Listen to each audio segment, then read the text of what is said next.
Estas são algumas regras e hábitos que funcionam mesmo se você não quiser ser extremo com o minimalismo, mas você quer que sua casa fique livre da bagunça. Você busca mais espaço mental, uma vida calma e simples, sem ir ao extremo. Use ou deixe de lado. Pesquisas mostram que o americano médio tem cerca de 300 mil objetos em casa. E, em geral, usamos cerca de 20% dessas coisas, 80% do tempo. Então, o que estou dizendo é que temos muita tralha que não usamos. Gostamos de andar pela casa e, na dúvida sobre descartar algo, lembramos que muitas pessoas têm dificuldade com isso. Objetos sentimentais que você não sabe se usará, mas sente culpa em descartar porque foram presentes. Bem, você pode adiar isso, deixar de lado por um tempo. Mudando de assunto, dá pra ver que tem uma criança pequena porque tem panela e melaço na sala de brinquedos. Literalmente. Nesta semana, passamos pela casa e pelas coisas das crianças, colocando tudo em sacos. Isso vai acabar indo para o depósito por um tempo, até a gente tomar uma decisão definitiva. Mas, basicamente, se a gente não usar nada do que está indo para o depósito nos próximos 3 a 6 meses, temos liberdade para doar caixas e sacolas, ou, se valer a pena, vender itens caros. Não sou apegado às coisas e poderia me desfazer de tudo, mas minha esposa Meredith não é tão minimalista. Para ela é um bom equilíbrio, pois não precisa decidir agora. Fica bem mais fácil se livrar de muitos sacos de coisas no futuro. Porque ela percebe que a gente não usou aquilo em 3 meses, 6 meses ou qualquer período de tempo que a gente definir. Então esse é o jeito mais rápido de simplesmente passar por tudo. Encha algumas caixas com coisas da sua casa e coloque-as em algum lugar de armazenamento. Se nunca precisar voltar às caixas para pegar algo, pode se livrar delas. É o jeito mais fácil de destralhar e funciona. Por um instante, senti que sufocava. Não compre dores de cabeça, quase comprei isso recentemente. Tipo, uma cafeteira super chique até eu perceber que a simplicidade sempre foi a melhor opção em toda a minha vida. Literalmente se aplica a tudo. E na verdade eu não quero limpar uma cafeteira. Não quero muitas peças móveis, nem algo caro que possa quebrar. E meu 20. A Chemex funciona muito bem, é fácil de limpar e não tem peças quebráveis. Não preciso me preocupar, é incrível. Isso nem é patrocinado pela Chemex, mas às vezes você compra coisas que parecem boas ideias na hora. Se você pensar bem, isso ocupa espaço mental. Ao comprar algo caro, sempre há a preocupação de que pode quebrar. Você compra um móvel e descobre que vai levar 1 dia e meio para montar. Às vezes, compensa pagar mais ou escolher outro produto só para não perder 1 dia e meio montando isso. Não gosto das coisas da IKEA, talvez seja amargura. Seja café, utensílios de cozinha de uso único ou tecnologia complexa, sempre reflita antes de comprar. Isso vai facilitar minha vida ou causar mais estresse? Vai ter mais etapas? Algo para refletir. Está comprando algo que melhora a sua vida ou só ocupa espaço? Quanto mais coisas você compra, mais elas ocupam espaço na sua mente. Quando me desfaço de coisas e organizo minha casa, fico com mais clareza mental. Só pense, não seja o 40?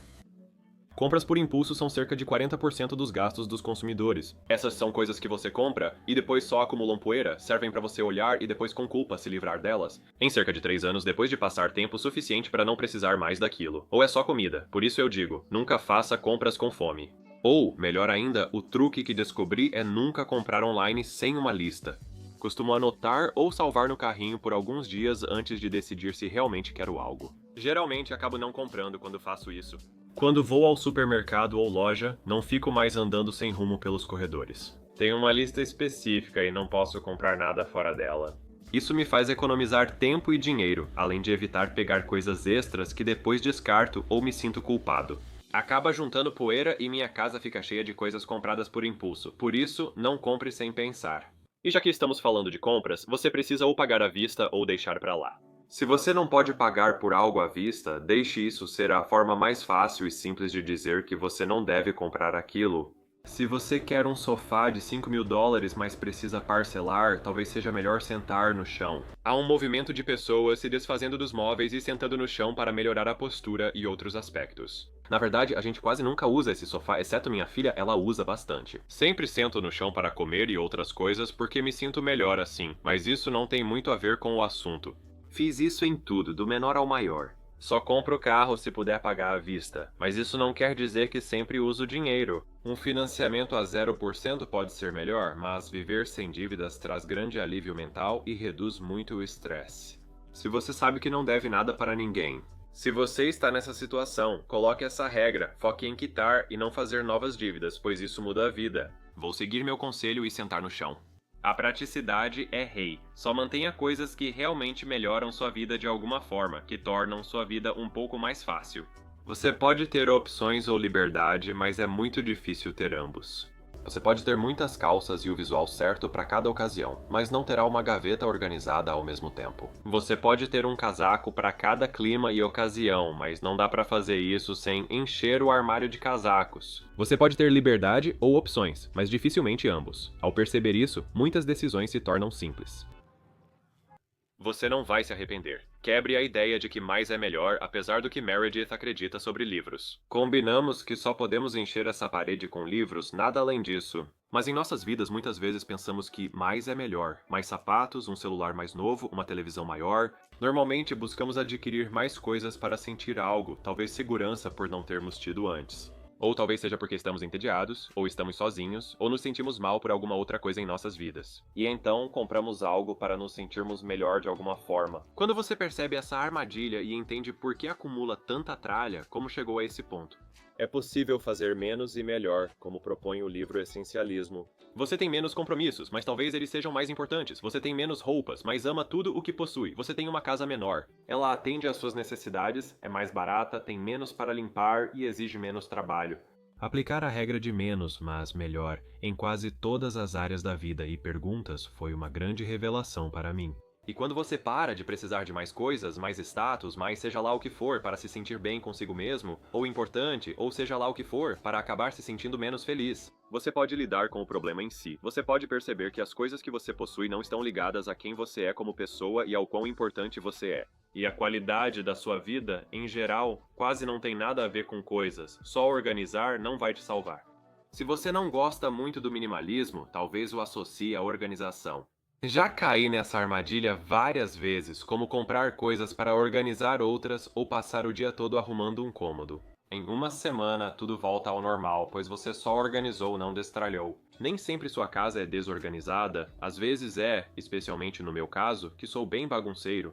Às vezes é isso, mas muitas vezes o problema é que você tem tralha demais. E você pode organizar as coisas que tem. E pode garantir. Outra regra aqui é que tudo o que você possui tem que ter um lugar. Assim é muito mais provável que as coisas sejam guardadas rapidamente. Se algo não tiver lugar, talvez não deva ficar na sua casa. Não organize antes de tudo. Comece a destralhar, retire tudo o que conseguir, até exagerar, e depois coloque algumas coisas de volta se necessário.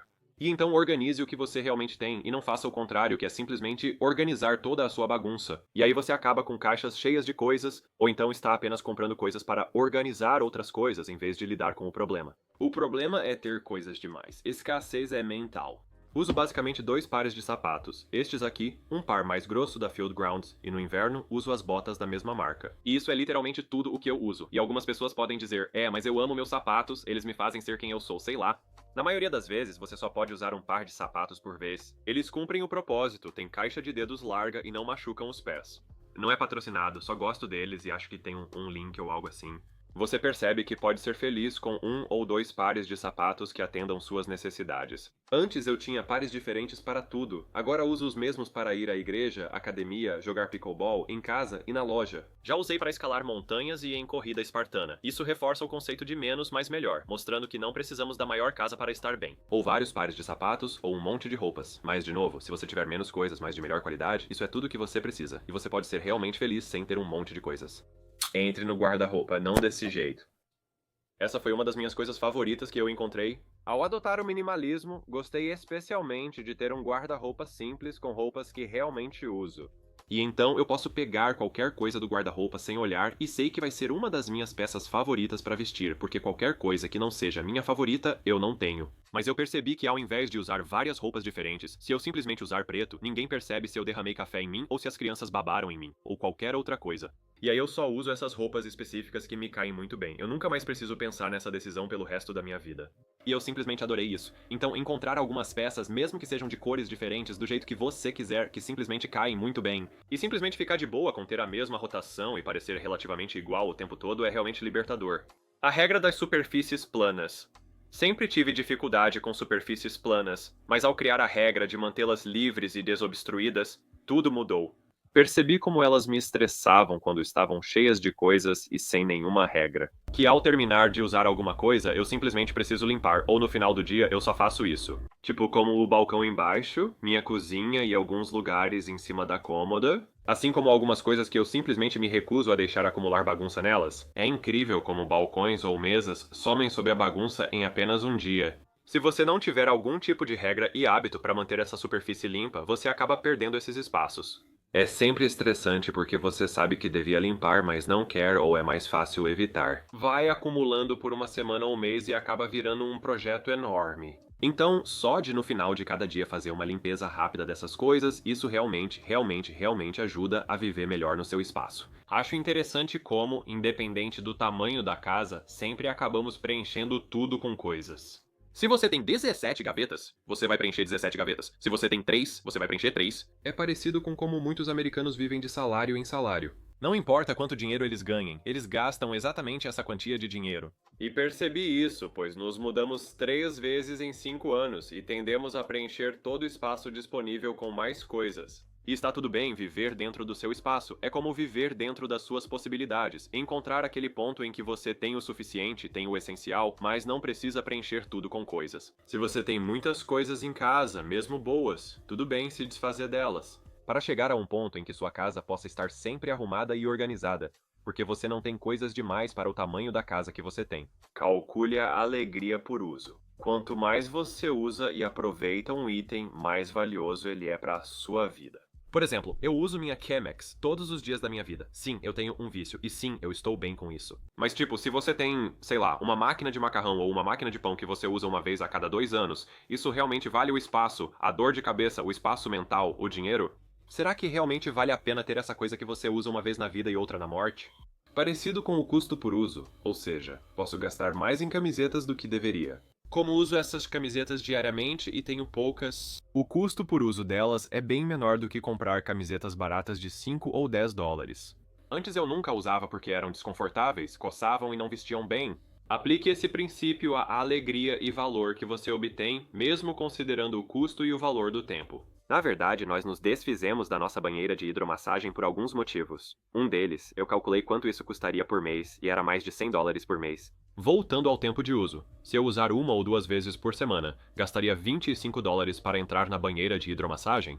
Eu não usava sempre, por isso nos desfizemos dela. O outro motivo foi que ela realmente consumia uma quantidade considerável do meu tempo. Não era só o tempo para ganhar 100 dólares, mas também o gasto cuidando da água e consertando quando algo quebrava. Só a manutenção, garantir que os produtos químicos estivessem, sabe, nas faixas corretas. Mesmo que não fosse muito, era sempre algo com o qual eu tinha que me preocupar. Então, se você tem coisas ou obrigações na sua vida que ocupam seu tempo ou seu espaço mental, é importante levar isso em consideração e perguntar: mesmo que eu ganhe dinheiro fazendo isso, será que realmente vale a pena se eu calcular todo o tempo que gasto para fazer essa coisa? Vale a pena ir à loja se isso me toma 1 hora da minha vida? Se eu pudesse pagar 10 dólares para receber isso em casa, compraria 1 hora da minha vida? Por isso, às vezes, pedimos entrega. A mesma lógica se aplica à cozinha, jardinagem e várias tarefas no trabalho, ajudando a avaliar se você usa bem o tempo. Se você for como eu, diria que é nosso bem mais valioso. Aquilo que não podemos recuperar mais, se estamos realmente usando bem ou se podemos comprar um pouco desse tempo de volta por, sabe, não muito dinheiro. Ao enxergar as coisas assim e valorizar meu tempo, passei a aproveitá-lo muito mais. E também parei de desperdiçá-lo com tarefas meio banais. Se você gostou deste vídeo e quer assistir mais, pode se inscrever. É de graça, não enche sua página do YouTube, não posto muito, então se inscreva. Tem um vídeo aqui, é legal.